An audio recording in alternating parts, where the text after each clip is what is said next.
Ladies and gentlemen, for the next panel, please welcome to the stage your moderator, Mr. John Komkov.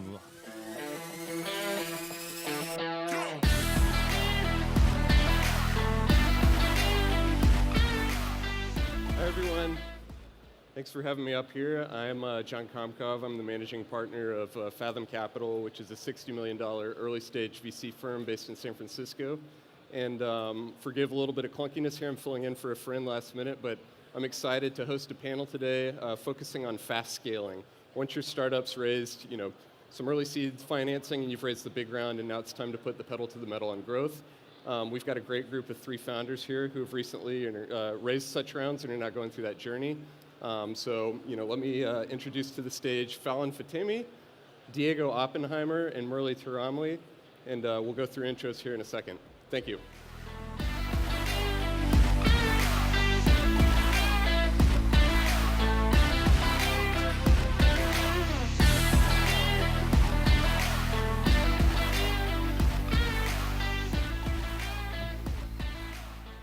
Excellent. Well, thanks for joining us.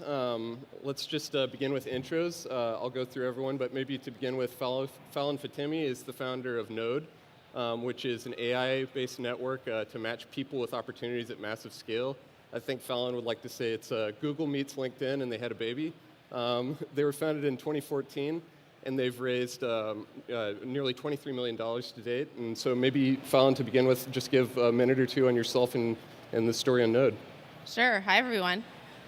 So our mission at Node is to leverage AI to help accelerate serendipity. So imagine in any application, in any device that you're using in the future, you're getting proactive recommendations for your next customer, your next hire, your next job opportunity, and potentially even your next date.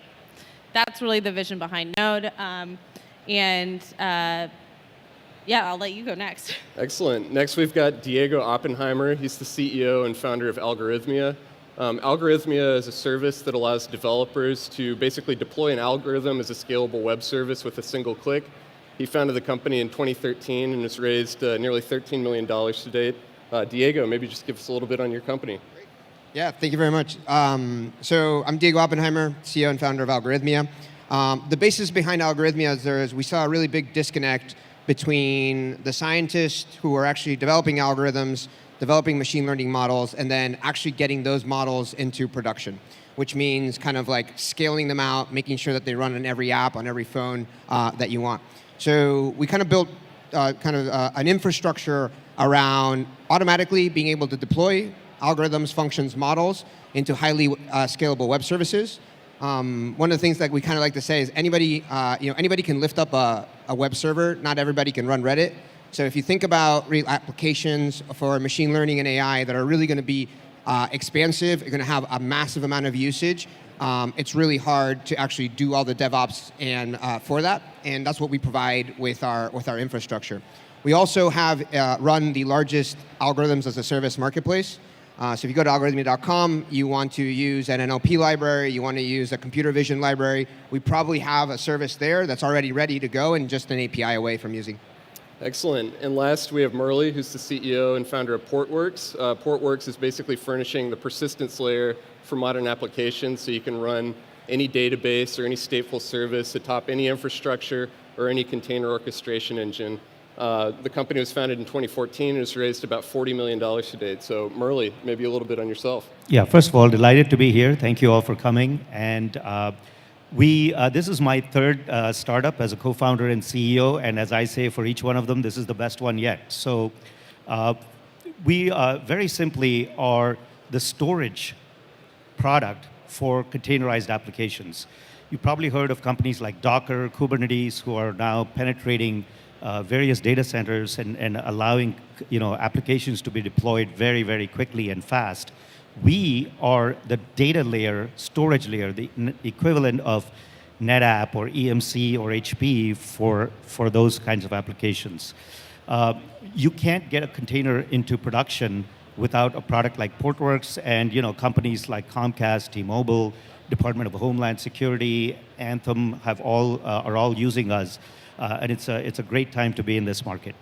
Again, thank you all for coming, and looking forward to this. Excellent. Well, to begin with, if I'm not mistaken, each of you has raised a significant growth round within the past year, which introduces new opportunities, but also probably new pressures for yourselves as founders. Maybe to begin with you, Falon, as you kind of take on that growth financing, and you have new members in your cap table who maybe expect you to put the pedal to the metal on your growth, how's that changed your mindset as a founder? I think it's really important at this stage to be very thoughtful about your go-to-market strategy. It's too easy to just start burning money on growth and really expensive salespeople. And it's really important that you kind of take a step back and just make sure that you're allocating your resources in the right way for growth. So, from our perspective, we have a number of options. We have a very strong sales and marketing engine, but we also have a very strong sort of product execution team. And so there's an opportunity for us to start building a revenue as we sleep channel. So there's a lot of considerations, a lot of conversations around, okay, so given our vision as a company and where we want to, our path to IPO, what does it make sense for us to build a massive sales organization, or does it make sense for us to invest in R&D and basically build a channel so the product essentially sells itself? So I just think it's really important that, and those are the conversations that I'm having in my board meetings, is talking about go-to-market strategy and what makes sense for the longer term. Excellent. Diego, Murli, any other thoughts on that point? Yeah, so I think, I obviously agree with Falon and being very purposeful about how you direct your efforts, especially when building out, I think, the sales and marketing engines. Like, you can spend an infinity amount of money on either of those things with actually no real results. So having really, really careful about how you measure it, what success looks like, understanding what success is to you, and kind of communicating that down the line is really important. The other thing is that everything up until that point has usually been individual contributor patchwork or really, really driven by the founders. Mm-hmm. And so understanding that there's a little bit, now there's more people, there's more need of communication, really, really clear goals. Other people are going to execute on the different parts of the machinery, but everybody has to share the same vision. And those things they just start creeping up, I think, at this stage, and you have to take them very, very seriously. Let's dial down on that really quickly. Diego, you sort of, in the subtext of that, people are maybe the most challenging aspect of this hypergrowth. And as much as anything, it's about getting the right people in the right roles who can excel at those functional roles, but who can also set up the right processes in place to scale, all while kind of keeping and building a strong culture in the margins of that. How do you think about that challenge? And how has that challenge changed with additional financing in the hypergrowth mode you're in today?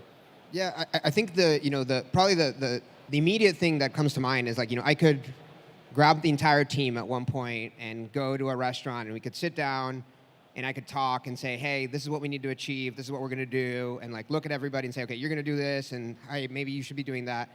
And then as soon as that blows up past 8 people, you can't really do that anymore.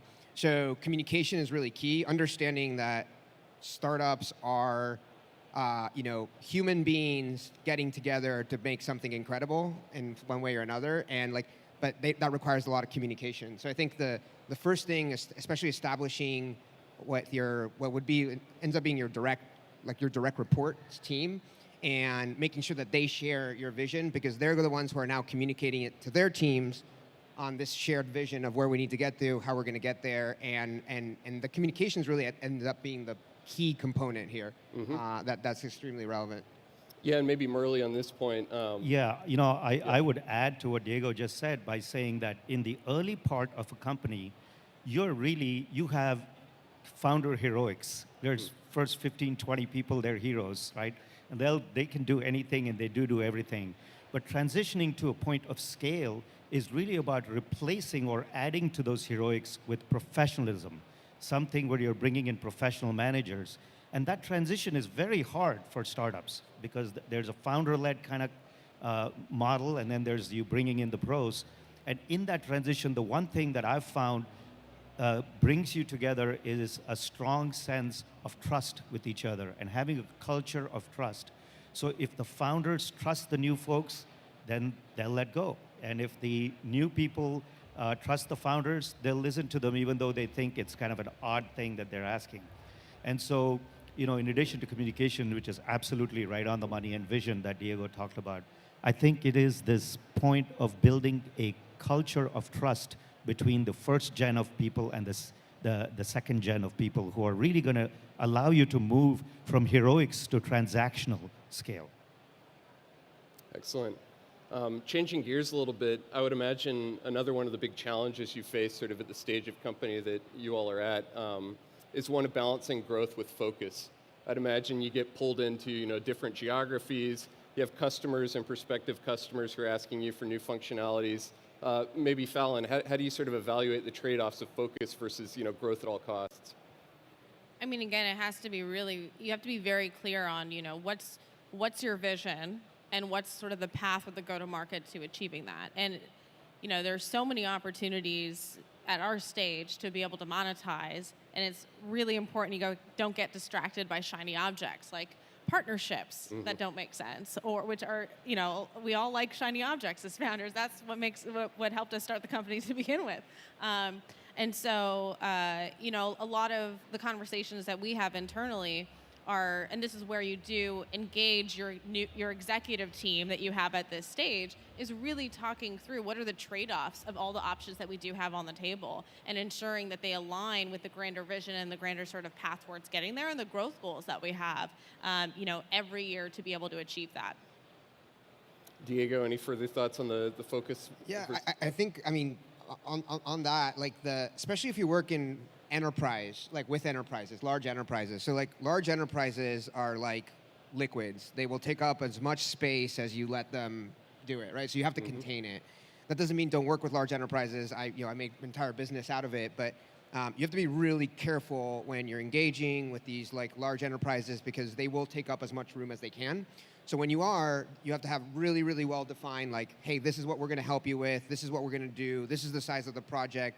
This is what we are committing to. This is what we're not committing to. And I think that goes back to Falon's point around focus. You have to understand what your product does, what it can achieve, and it's okay to say no. Although sales guys will all say never say no, say okay, let's think about it from a different angle. But it's okay to say no sometimes, and stick to kind of what your general focus is for that. Yeah, I would add that, I think of it in terms of two things that you're trying to accomplish. The first one is product market fit, which is always the tough thing to achieve quickly in a startup. But once you know what your product is and what the market fit is, what the use case is, what's the insertion model, after that, it's all about trying to build playbooks, successful playbooks that other people just can run for you.